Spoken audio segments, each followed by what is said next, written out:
ஒருத்தவங்க வந்து இறக்குறாங்க. அதே குடும்பத்துல இன்னொருத்தவங்களுக்கு குழந்தை இல்லாம இருக்கு. அப்போ அவங்க 16வது நாள் கலசம்னு ஒண்ணு குடுப்பாங்க. அந்த கலசத்த அவங்க வாங்கும்போது, அவங்க இறந்து போனவங்களே அவங்க வயித்துல வந்து வருவாங்க அப்படின்ற மாரி சொல்லியிருக்காங்க. அதுவும் உண்மைதானா? அது வந்து இப்ப சென்னையில கிடையாது. கிராமத்துல இன்னமும் இருக்கு.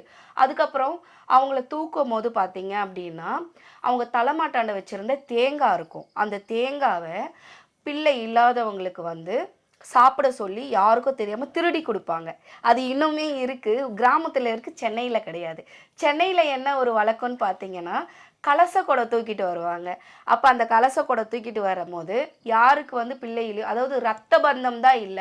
அத தவிர்த்து வெளியாட்களுக்குமே வந்து குடுக்கலாம். ஆனா குடுக்குறதுக்கு அவங்களுக்கு மனசு இருக்கணும்.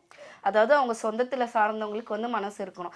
அந்த கலசத்த வாங்கிட்டு, நம்ம தலையில அந்த தண்ணீய ஊத்தும்போது என்ன ஆகும்னா, அந்த இறந்தவங்களுடைய அந்த சக்தி நம்ம உடம்புக்குள்ள வந்து நமக்கு கரு உருவாகும்.